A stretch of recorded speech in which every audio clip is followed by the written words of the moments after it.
Há um verso na palavra de Deus, aonde o apóstolo São Paulo, ele diz que Deus faz em nós o querer quanto o efetuar. Todos os pensamentos que nós temos concernente à nossa vida espiritual e o desejo de buscar a Deus, de buscar através da leitura, buscar através da oração, buscar através de outros meios de participação, tudo isso é um toque de Deus na vida da gente. E nem sempre a gente recebe e aceita isso. Às vezes a gente resiste a esse toque que Deus dá na nossa vida, e geralmente aparece também muitas outras coisas que vêm para tirar essa busca, esse desejo que a gente sente no coração. Mas Deus, Ele sempre tem promessas. Nós estamos aqui na casa do Senhor, logicamente, porque nós ouvimos o Evangelho dEle, e o Evangelho dEle é boas novas. E essas boas novas, elas são boas novas de salvação. Porque nós ouvimos as boas novas de salvação e, consequentemente, em nosso coração, sentimos esse desejo, esse querer. E Deus, então, leva-nos a... Ele fez o querer e Ele leva também o efetuar isso na nossa vida. Tem muitas promessas que Deus faz a nós e que essas promessas, às vezes, elas são muito maiores daquilo que nós poderíamos pensar e poderíamos imaginar. Muito maiores. E essas promessas que nos são feitas, às vezes, elas são feitas numa circunstância, num contexto totalmente ao contrário. Porque imaginamos que quando Deus faz uma promessa para nós, todas as coisas, elas vão cooperar para que aquela promessa se cumpra e, consequentemente, nós nos sentiremos motivados por aquelas promessas e pelas coisas que nós estamos vendo cooperando com essa promessa. Mas não é isso que a palavra de Deus nos informa, não é isso que a palavra de Deus nos diz. Ao contrário, sempre quando Deus promete algo para alguém, sempre, dentro da Sagrada Escritura nós vamos ver isso, sempre quando Deus promete algo para alguém, o contexto em que a pessoa está vivendo é totalmente contrário, totalmente inverso, totalmente inverso. E muitas vezes, meus irmãos, nesse contexto inverso, entra um choque entre nós, crermos em Deus que nos fez a promessa, e na situação real que nós estamos enfrentando, vivendo, que é totalmente inverso da promessa. Aí a gente cai naquela palavra que o justo viverá pela fé. Então, a vida do justo, ela é baseada na fé. Mas fé no quê? Fé nas promessas que Deus tem proporcionado a nós, dentro da palavra dEle, aonde Ele se compromete conosco numa aliança. E a gente vê, irmãos, muitos quadros dentro da Bíblia Sagrada, em que a promessa foi feita em determinadas situações, aonde nada era favorável, absolutamente nada era favorável.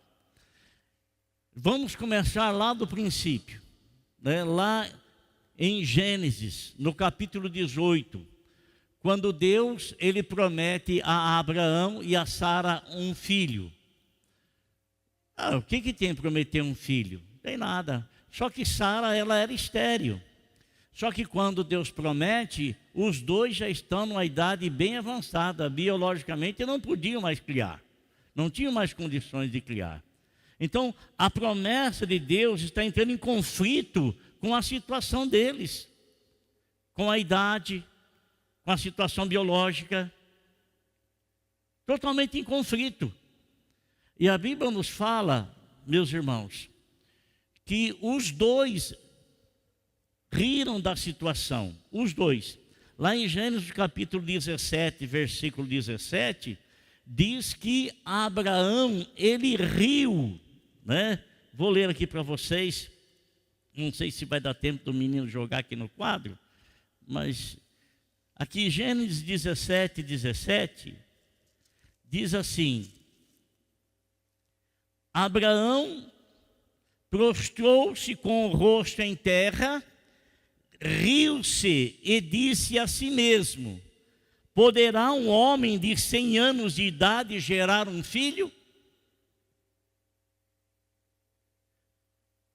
Poderá Sara dar à luz aos 90 anos? Então, ele riu porque era uma coisa engraçada, porque ele sabia das condições físicas dele, biológicas, e das condições da esposa dele também. Mas Deus tinha feito a promessa. E sabe, meus irmãos, uma das coisas que nós não podemos fazer é querer ajudar a Deus em suas promessas. Deus não depende de nós. A única coisa que nós devemos fazer é apenas crer, nada mais. O que Abraão podia fazer, o que Sara podia fazer, nada, a não ser acreditar, a não ser crer. Mas porque Deus tinha um projeto muito grande em formar uma nação, então Deus, quando Abraão se riu, e quando Sara também ouve a promessa, no capítulo 18, versículo 18, versículo 12, melhor dizendo, está escrito assim: Sara já tinha, final do versículo 11, e Sara já tinha passado a idade de ter filhos, por isso riu consigo mesma quando pensou: depois de eu já estar velha, o meu Senhor já idoso, ainda terei esse prazer? Então, Deus prometeu uma coisa que, humanamente falando, era impossível de se concretizar. E às vezes Deus faz algumas promessas para nós, irmãos, faz promessas para nós, que o contexto é totalmente contrário, sabe? Totalmente contrário. Ele faz a promessa e, logicamente, o que ele pede a nós é que criamos na promessa que ele fez, na palavra que ele fez. Mas o conflito é tão grande, tão grande, tão grande, que às vezes a gente fala assim: impossível, não tem jeito, o que é isso? O que é isso? É impossível, né? Foi o que Abraão fez, ele riu-se. Foi o que Sara fez, ela também riu da promessa. E Sara, irmãos, ela foi até muito mais além. O que ela fez? Ela, achando que a promessa de Deus não iria se cumprir, ela tomou uma iniciativa que até hoje o povo de Israel paga o preço. Por quê? Porque ela tinha uma escrava e ela então permitiu que a escrava dela, que o marido dela se deitasse com a escrava para suscitar filhos a Abraão. Não seria filho dela, seria filho de Abraão. Mas a promessa, irmão, não era Abraão ter filho com uma outra mulher. A promessa era Abraão ter filho com Sara, ele com 100 anos e ela com 90 anos. Essa era a promessa. Agora veja bem, quando eles riem da situação, olha o que é que o Senhor fala para eles, do versículo de número 14, 18, 14. Existe alguma coisa impossível para o Senhor? Irmãos, olha aqui. Existe alguma coisa impossível para o Senhor? Existe, irmãos? Não existe. Não existe. E guarda que eu vou falar para você, a promessa do Senhor, ela sempre vem num momento de conflito, de situação contrária, sempre. Por quê? Porque o Senhor quer que creiamos nele, na palavra dele, acima de todo contexto contrário, acima de toda situação contrária, Ele quer que venhamos a valorizar a palavra dEle, que ela permanece para sempre, acima de todo o contexto que nós estamos vivendo. Amém? Olha o que Sara fez. Vou dar a escrava Agar. Lá, Agar teve o filho quando Israel nasceu, Isaac nasceu, aos 100 anos de Abraão, Ismael já tinha 13 anos de idade. 13 anos de idade. E Ismael começou a zombar de Isaac. Até hoje, dali nasceu várias tribos, né?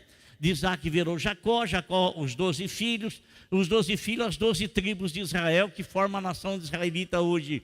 Mas Ismael é o pai de todos os árabes, e até hoje existe conflito entre árabes e Israel. Até hoje perdura por uma precipitação. Quando Deus promete alguma coisa a nós, parte nós poderemos ter, mas quem vai efetuar o que prometeu é o próprio Deus. E Ele não baseia isso nas circunstâncias humanas, nas capacidades ou nas possibilidades humanas, mas tão somente no poder que Ele tem. Nós vemos também uma outra situação aqui, lá no livro de Jeremias. Jeremias ele estava vivendo um momento de prosperidade, mas havia também uma promessa do Senhor, que o Senhor iria levar aquele povo para o cativeiro, porque aquele povo, muito embora estava prosperando, e essa prosperidade estava levando o povo a se distanciar do Senhor. Toma cuidado, viu, irmão, com prosperidade, sabe? Prosperidade, porque às vezes a nossa dependência nos faz ficarmos constantemente nos pés do Senhor, constantemente buscando o Senhor, constantemente o Senhor participando de todas as nossas situações. Mas às vezes a prosperidade nos faz nos acomodarmos, sabe? E nos distanciarmos do Senhor e ficarmos afrouxados em nas comodidades que a gente vai ter. Então, Jeremias, o Senhor falou para ele comprar um campo, muito embora o Senhor tinha prometido para ele que ia levar todo mundo cativo. Mas por que o Senhor fala para ele que ele tinha que comprar um campo? Porque ele ia junto com o povo, mas ele ia voltar, e a terra ia ficar ali nas mãos dele, pertencente a ele. E a situação, ela era tão contrária àquilo que o Senhor estava falando, porque todo o povo estava prosperando, e eles jamais pensariam que o Senhor iria levá-los para o cativeiro para educá-los, para ensiná-los, para orientá-los, jamais. E aí, Jeremias ficou um tanto quanto assim duvidoso. O Senhor falou para ele assim: Jeremias, porventura existe alguma coisa demasiadamente difícil para o Senhor? Jeremias, existe alguma coisa difícil ou alguma coisa demasiadamente difícil para o Senhor? Irmão, não existe. Não existe. Ora, falando de filhos, né? Você sabe que antes de Jesus vir, o Senhor mandou alguém adiante dele para lhe preparar o caminho. E esse alguém também, a mãe, era uma mulher estéril, era uma mulher que não podia gerar. E o marido dela era um sacerdote. E esse sacerdote, na sua juventude, quando eles se casaram, eles buscaram incessantemente ter um filho. queriam ter um filho, buscavam ter um filho, mas aquilo foi se prolongando tanto, foi se prolongando tanto, foi se prolongando tanto, se prolongando tanto, que chegou a velhice. E quando chegou a velhice, ele já não tinha mais esperança alguma, nenhuma esperança de gerar filho, de ter filho, porque ele era avançado em idade, ele até já nem cogitava tal coisa, e a esposa dele também. Mas ele está lá no sacerdócio dele, o anjo chega lá e diz para ele que o Senhor mandou avisá-lo, que o Senhor ouviu a oração dele. Irmão, ele já nem orava mais para aquilo. Ele nem orava mais para aquilo. Para ele já tinha acomodado o coração dele no não. Não vou ter filho, a minha esposa é estéril, nós já estamos adiantados, não vou ter filho, não vou ter filho. Então, ele já havia, como diz assim, entregue os pontos. Já havia. Guarda o que eu estou falando para você. Deus, irmão, ele pega a gente de calça curta, sabe? Ele faz cada coisa. E ele chega, manda o anjo dizer para Zacarias: Zacarias, o Senhor ouviu a tua oração. Ele já não orava mais, ele orava quando era jovem, quando ele tinha energia, quando a mulher dele, agora não mais. Ele já tinha desistido, acomodou-se com a situação. Aí o Senhor vem e fala para ele, né? E diz para ele que o filho vai se chamar João Batista. E a esposa dele, Isabel, teve o filho João Batista. Agora, não foi diferente, irmão, não foi diferente com quem? Não foi diferente com aquela jovem Maria de 13 anos de idade, né? Já estava contratado o casamento dela com José, mas ela não o conhecia, né? E Maria, irmão, ela não era uma pessoa influente no lugar onde ela estava. Ela era uma adolescente, né? E naquela época, as moças já podiam ser dadas em casamento logo após a primeira menstruação. Então ela estava prometida em casamento para José. Mas ela não era uma líder de comunidade. Ela não era uma líder de oração. Ela não era uma líder de jovens, de adolescentes, de mulheres. Não era uma diaconisa da igreja, né? Até porque a igreja não existia ainda naquela época. Ela não tinha nenhuma função que a destacasse. Nada. Mas com certeza Deus não a escolheu à toa. Não escolheu à toa. E presta atenção, eu penso que Maria, ela era aquela moça que não chamava a atenção de ninguém. Sabe? Às vezes, amado, nós temos alguém aqui na casa do Senhor, que chega aqui na casa do Senhor, fica sentadinho, quietinho, não se envolve em muitas coisas, não, fica quietinho ali. Quase nem se percebe a presença dele ou dela, quase não se percebe. Mas às vezes aquela pessoa, irmão, ela tem uma comunhão tão íntima com o Senhor, ela tem uma comunhão tão íntima com o Senhor, tão íntima com o Senhor, e ela tem um contato tão chegado com o Senhor, e o Senhor revela a ela cada coisa a respeito da igreja.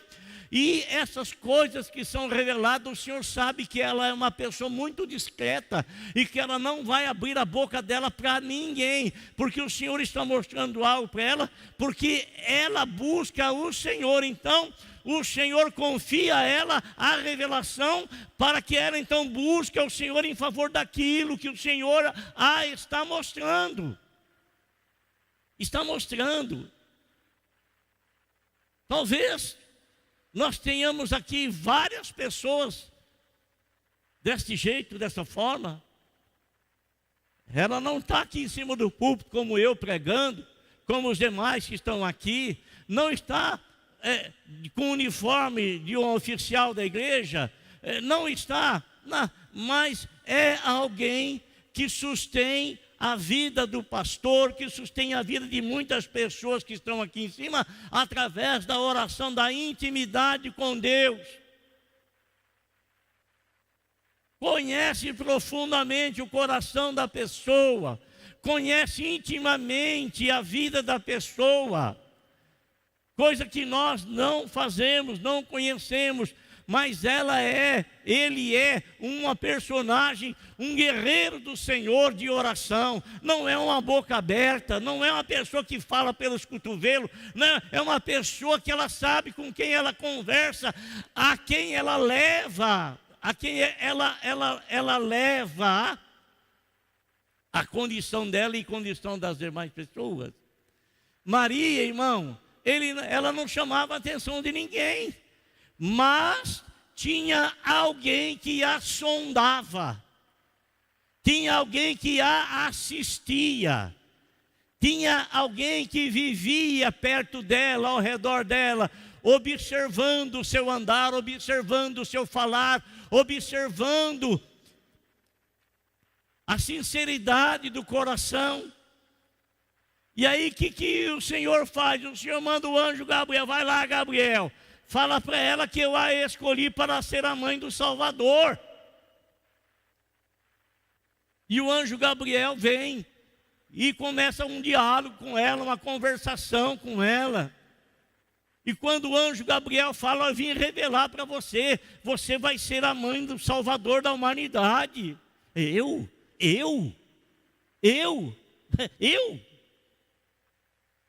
Você isso?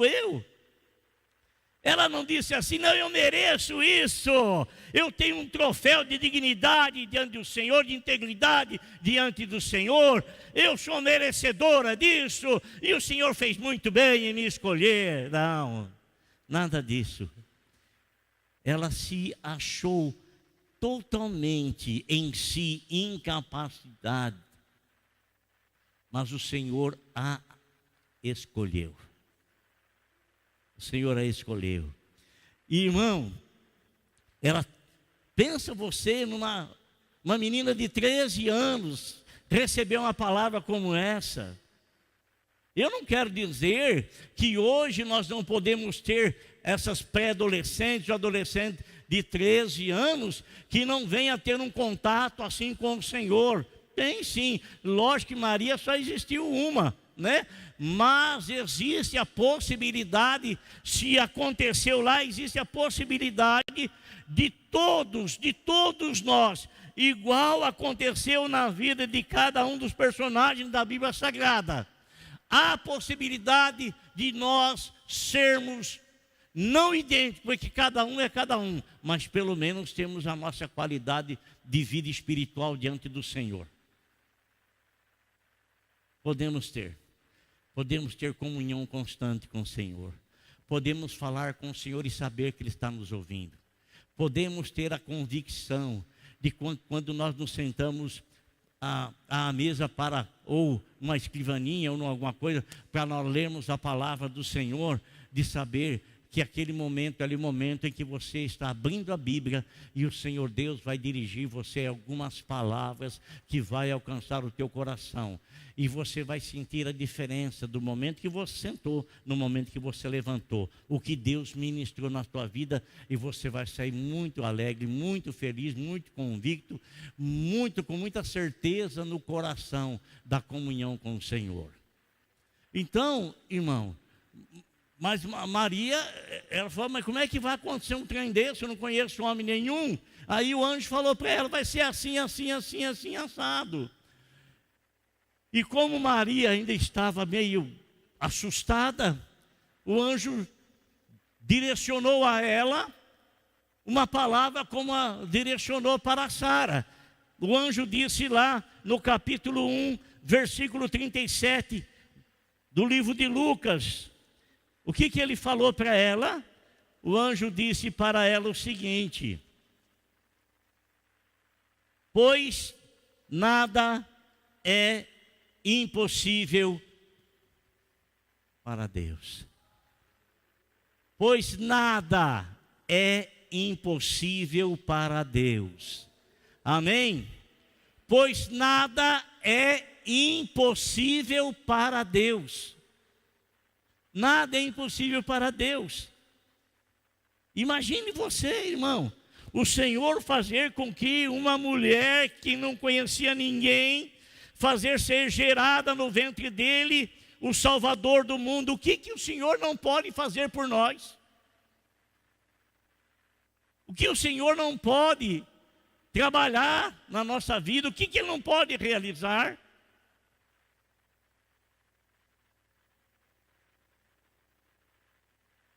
Uma outra coisa que eu quero trazer o conhecimento dos irmãos. Irmão, você sabe que o apóstolo São Paulo disse assim: pela graça você é salvo por meio da fé.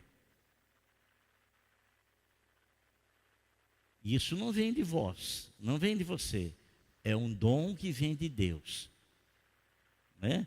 Então, você é salvo pela graça por meio da fé. Isso é, você coloca a sua fé na graça que te foi oferecida em Cristo Jesus, nosso Senhor. Então, você confia nele e, consequentemente, você recebe dele aquilo que ele veio trazer, porque ele veio buscar e salvar o homem que estava perdido. Os discípulos, certa ocasião, os discípulos questionaram o Senhor Jesus Cristo, dizendo: Senhor,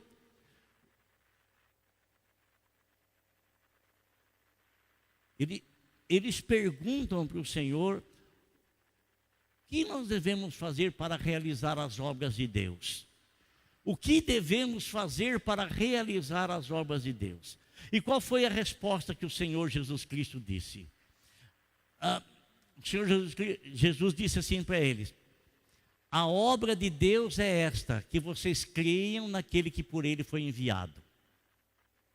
Então, a obra de Deus, ela é feita em Jesus Cristo, e o homem tem que crer na obra que Deus fez na pessoa de Jesus, que nos trouxe a graça que pela graça nós somos salvos. O Senhor Jesus não cobra nada de nós, Deus não cobra nada de nós. Pela graça nós somos salvos por meio da fé, acreditando naquilo que o Senhor Jesus Cristo fez por nós, nas boas novas que nós ouvimos da pregação do Evangelho. Aí chega um menino, um jovem, muito rico, e ele chega diante do Senhor Jesus Cristo, e ele pergunta para o Senhor: Senhor, qual é o bem que eu tenho que fazer para herdar a vida eterna? O que eu tenho que fazer? O que está no meu alcance fazer? O que eu devo realizar? O que eu devo pagar para eu obter a vida eterna?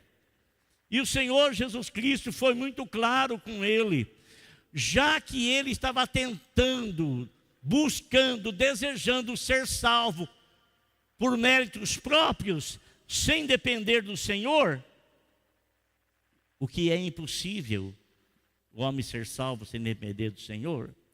Aí o Senhor fala para ele os mandamentos todos, e ele então tem falado para o Senhor como resposta: eu tenho guardado tudo isso. Aí o Senhor sabia que ele não tinha guardado. E você sabe, irmão, os 10 mandamentos, quando você erra um, você quebrou toda a lei. Quando Moisés desce lá do monte com as tábuas da lei, onde ele ficou 40 dias, ele desce com as tábuas da lei escrita na frente e atrás. As tábuas da lei, ele desce os mandamentos do Senhor para ser entregue à multidão, que há 40 dias o aguardava lá no pé do monte. Quando Moisés chega, irmão, ele vê o irmão dele, Arão, que foi um grande instrumento de Deus, quando Deus tirou o povo de Israel lá do Egito. Por quê? Porque Deus falava com Moisés, e Moisés falava com Arão, e Arão então falava com o Faraó. Os milagres todos que aconteceram, Arão estava presente, estava junto. O Mar Vermelho, Arão estava presente, estava tudo junto. Agora Arão, ele faz um bezerro de ouro a pedido do povo, porque achou que Moisés tinha dado no pé, tinha sumido, tinha desaparecido. E quando Moisés chega com as tábuas da lei, Moisés vê o bezerro de ouro feito, E o primeiro mandamento, né, que nós devemos amar a Deus sobre todas as coisas, mas ali está escrito, não farás para ti imagem de escultura. Então ele chegou com as tábuas da lei, eles tinham quebrado o mandamento, ele arrebentou as tábuas no chão, pronto. Simbolizando a quebra do mandamento que o Senhor lhes havia dado.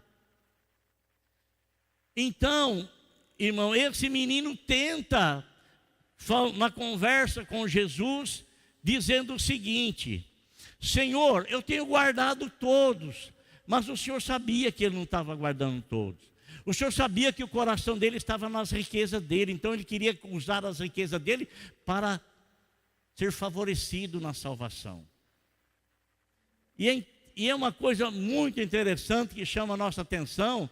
E se você procurar, você vai encontrar aonde fala o porquê que os discípulos ficaram tão impactados e indignados quando Jesus Cristo falou assim: dificilmente o rico entrará no reino dos céus.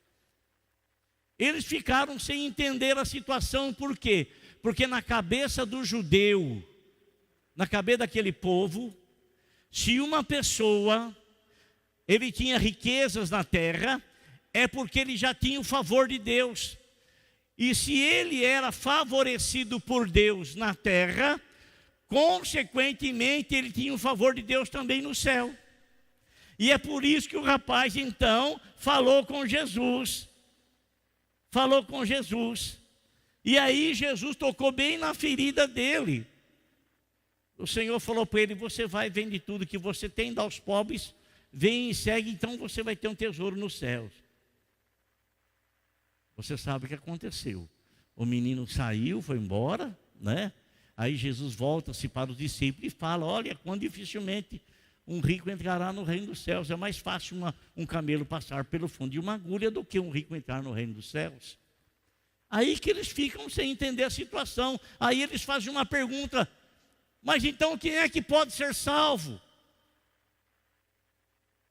O que o Senhor Jesus Cristo responde para eles, irmãos?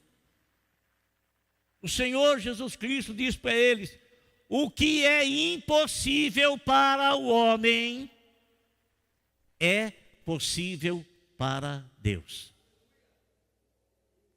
O que é impossível para o homem é possível para Deus. Então, a gente vê, amado irmão, que nas impossibilidades do homem, quando Deus faz a sua promessa, o próprio Deus, Ele a cumpre. É impossível o homem salvar a si mesmo, mas para Deus a salvação de qualquer homem é possível. Seja ele quem for, a salvação para o homem é impossível no homem, mas é possível em Deus. Agora eu quero que você abra a tua Bíblia comigo. No livro de Lucas, capítulo 8.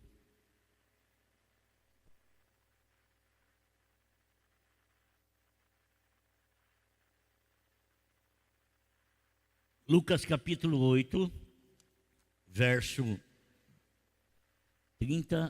22 ao 25.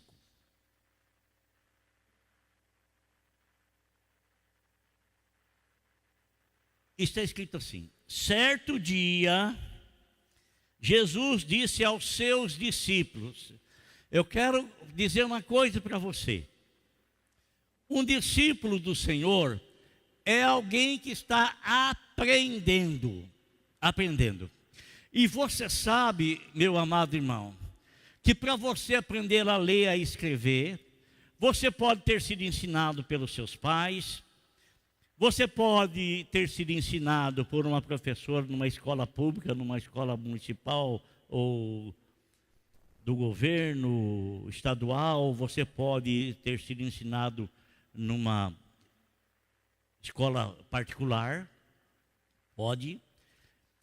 E alguém lhe ensinou, porque você tem a capacidade de aprender, E você teve que ir constantemente na aula. Não é ir num dia e ficar um ano sem ir. Não é ir num outro dia e ficar mais... Não. Foi uma coisa diária. E isso trouxe para você o desenvolvimento, o crescimento, pelo contato que você teve na escola como um aprendiz. Você foi desenvolvendo, fez lá o ensino médio, fez aí a faculdade e continua estudando até hoje, continua aprendendo. Os discípulos do Senhor, amado irmão, eles podem fazer qualquer curso de teologia, podem até mesmo estudarem, fazerem um doutorado, fazer um mestrado em teologia, prontos para dar aula. Mas, na verdade, nunca nós teremos um diploma de comunhão com o Senhor.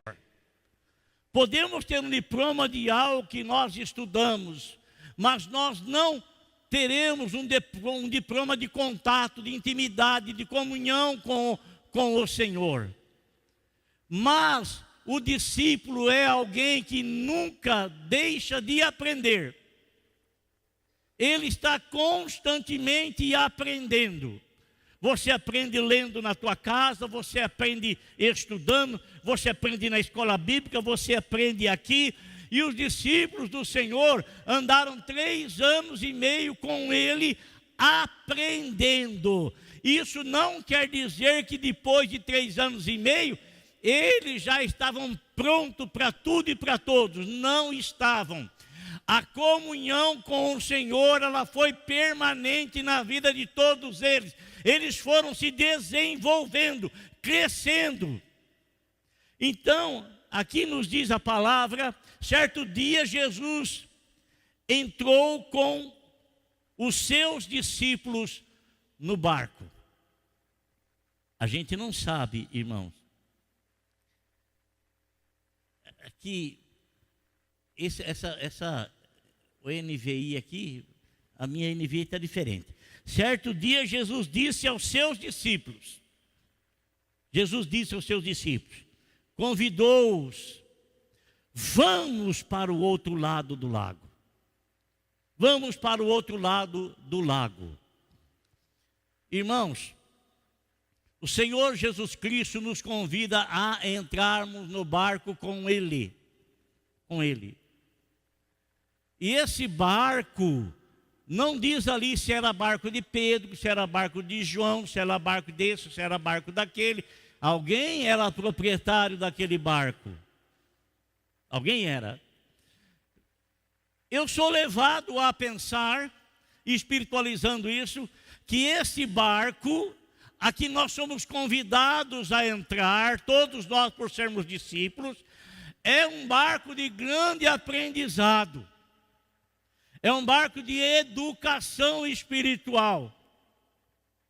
É um barco que ao iniciar-se a sua navegação, era um barco que só tinha alegria. E por que só tinha alegria?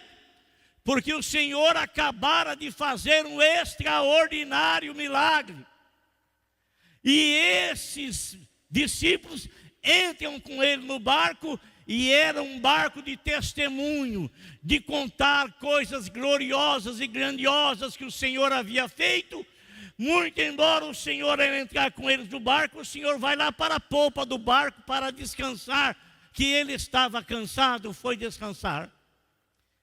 Os discípulos, irmãos, talvez imaginaram assim, nossa, essa viagem está sendo tão boa. Nós nunca fizemos uma viagem de barco tão tranquila, nunca fizemos. Nunca fizemos uma viagem de barco tão segura. E lá, tinha vários pescadores que navegavam e navegaram muito, né? Mas eles nunca, um comentário nunca, imaginando-se que aquilo iria ser permanente até chegar do outro lado. Ora, irmão, O barco não ia sem rumo. O barco tinha uma direção certa, tinha um rumo certo. E o Senhor diz para eles o seguinte: eles entram no barco e partiram. Enquanto navegavam, Jesus adormeceu. E quando Jesus adormeceu, o que aconteceu? O que aconteceu? Aconteceu algo que muitas vezes nós não imaginamos que possa acontecer. Aconteceu algo que muitas vezes nós, por sermos servos do Senhor, por sermos pessoas de oração, de leitura, de intimidade, de relacionamento, de estar andando com Jesus, de estar caminhando com Jesus, jamais imaginamos que poderia acontecer. Abateu-se um violento vento, está escrito aqui, abateu-se sobre o lago um forte vendaval. Olha, consequentemente, o barco não estava em terra, o barco estava em alto mar, e estava no mar. Consequentemente, o barco foi alcançado, foi atingido por aquele vendaval. Você, como servo do Senhor, como alguém comprado e remido, alguém que está obedecendo ao Senhor, que tem andado com Ele, que tem estado no barco com Ele, que tem navegado com Ele, você, amado irmão, porventura não tem passado por terríveis vendavais? Você, porventura, não tem chegado a certa situação de dizer assim: eu vou morrer, eu não vou suportar isso, olha a situação, não vou conseguir escapar disso, não vou conseguir sair disso, não vou conseguir permanecer firme, olha o que está vindo contra a minha vida, olha o que está acontecendo.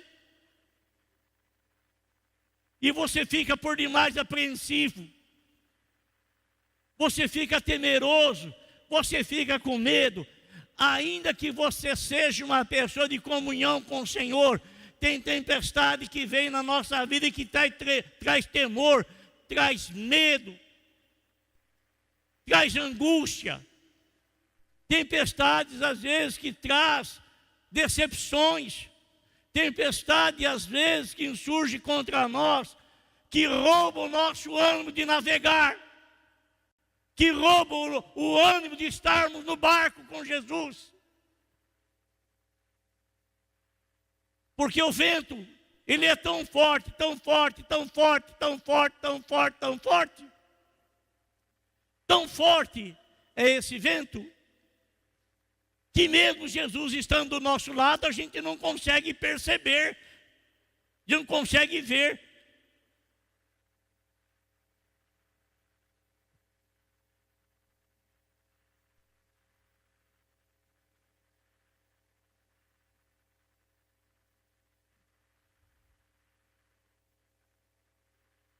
Estou querendo lhe dizer uma coisa que eu estou pensando muito para dizer. De situações que às vezes, irmão, insurge fora do contexto da nossa igreja, de nós aqui como povo, como igreja local. Insurgem. E muitas vezes isso vem e alcança um, alcança outro irmão, alcança outro irmão, alcança outro irmão. Aí você começa a sentir falta de um, começa a sentir falta do outro, começa a sentir falta do outro. E você vai acabar percebendo que eles não estão mais juntos conosco, porque eles se decepcionaram com alguma coisa externa, que envolve o nome da igreja, mas que não que envolve nós aqui de um modo geral. Guarda uma coisa que eu quero lhe dizer. Cada um vai dar conta de si mesmo diante de Deus. Amém? Cada um vai dar conta de si mesmo diante de Deus. A responsabilidade que eu tenho para com vocês é ensinar vocês dentro do caminho da palavra do Senhor, na qual na qual eu estou e quero que vocês estejam também. Estejam juntos também. Então, irmão, você acha que talvez algum desses homens que lá estavam, ao perceber o terrível vendaval, eles correndo o risco de vida, você acha que eles não pensaram em mergulhar, sair fora e tentar se salvar sozinho? Você acha que não pensaram nisso? Pois eu acho que pensaram. Eu acho que pensaram. Você já imaginou, Leco? Você já imaginou o que Noé, a esposa dele, os 3 filhos e as 3 noras, sentiram durante 150 dias, junto com os animais, defecando noite e dia, um mau cheiro que se estabeleceu dentro daquela arca?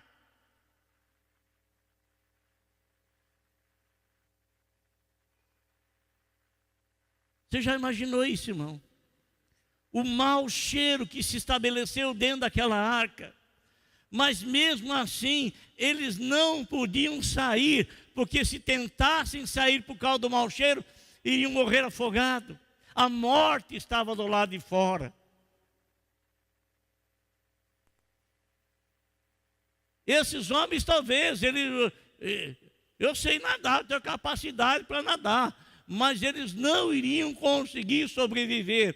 Eles buscaram algo que eles não imaginaram, não pensaram que talvez fosse dar certo, ou se pudesse ser feito alguma coisa. A quem que eles recorrem? Eles vão até Jesus. Senhor Jesus, nós vamos morrer. Nós vamos morrer.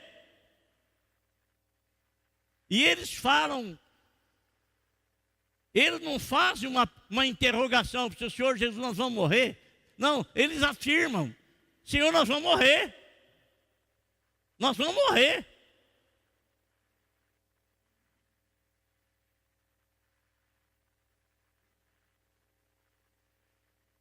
E aí, irmãos, eles acodem o Senhor. Estavam correndo grande perigo. Os discípulos foram acordá-lo clamando, mestre, mestre, vamos morrer. Mas o Senhor se levantou, repreendeu o vento e a violência das águas. Tudo se acalmou e ficou tranquilo. Amém?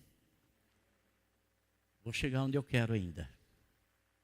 Só um pouquinho mais. Tudo se acalmou e ficou tranquilo. A navegação deles tinha um final. E eles puderam chegar ao final na calmaria estabelecida. Mas desde o momento em que nós fomos convidados pelo Senhor a entrarmos no barco preparado por Deus, que é o barco da nossa salvação, e o que o grande timoneiro, o grande guia é o Salvador, que é Jesus Cristo, nosso Senhor. O nosso barco, ele começou a andar em águas tranquilas, refrigerando a nossa alma, palavras de louvor e adoração em nossos lábios e gratidão pela bondade demonstrada por Deus na pessoa de Jesus, que gerou para nós a salvação que nós não merecemos. E a gente então, como gratidão, a nossa alma está alegre, leve, estamos em adoração ao Senhor, em glorificação ao nome dEle, em exaltação ao nome dEle, bendizendo o nome dEle, mas de repente o vento começa contra a vida da gente. Mas o Senhor não me convidou para entrar no barco, para atracar ali na primeira praia. Ele não me convidou para adentrar no barco e atracar em alguma ilha. Nós estamos no barco da salvação. O grande timoneiro, que é nosso Senhor Jesus Cristo. Ele sabe por onde nos conduzir.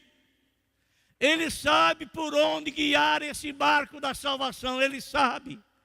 Ainda que nesse barco de salvação aconteçam as coisas desagradáveis, ainda que nesse barco da salvação aconteçam as coisas que nós não desejamos, não queremos, que nos escandaliza, que às vezes nos deixa aborrecido, nos deixa chateado, mas o timoneiro ainda continua no controle do barco. Continua. Ele continua no controle do barco. Continua. Quantos ventos você já passou que você pensou que era o fim, de repente tudo se acalmou? Quanta situação que você já enfrentou, irmão, que você diz, é o fim, agora não dá mais. E aí o Senhor entra com uma providência e parece que aquilo nem aconteceu. Parece que aquilo nem sucedeu. Mas os discípulos estavam tão temerosos, sabe por quê? Porque o que está escrito, eles não tinham vivido ainda.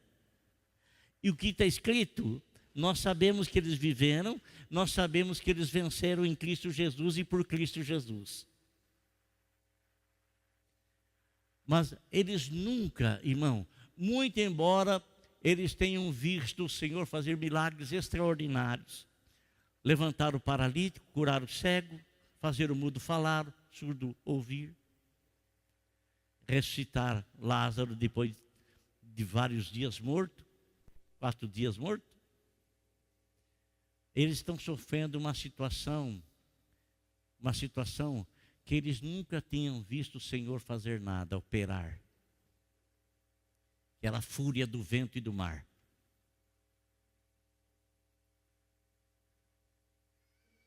Então, quando ele acalma a água e o vento, e tudo fica tranquilo, ele faz um questionamento: onde está a sua fé? Onde está a sua fé? A sua fé está na insegurança dos ventos, das tempestades, ou a sua fé continua ainda firme e inabalável na promessa com a qual o Senhor se comprometeu com cada um de nós?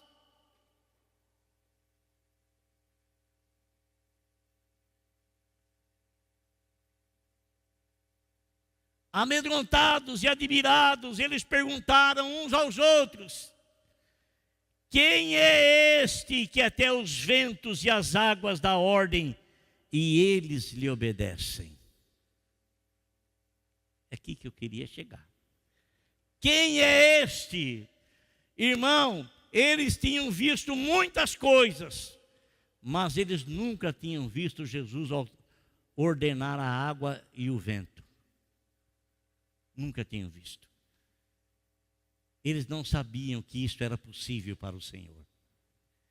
Mas para o Senhor, todas as coisas são possíveis. Amém?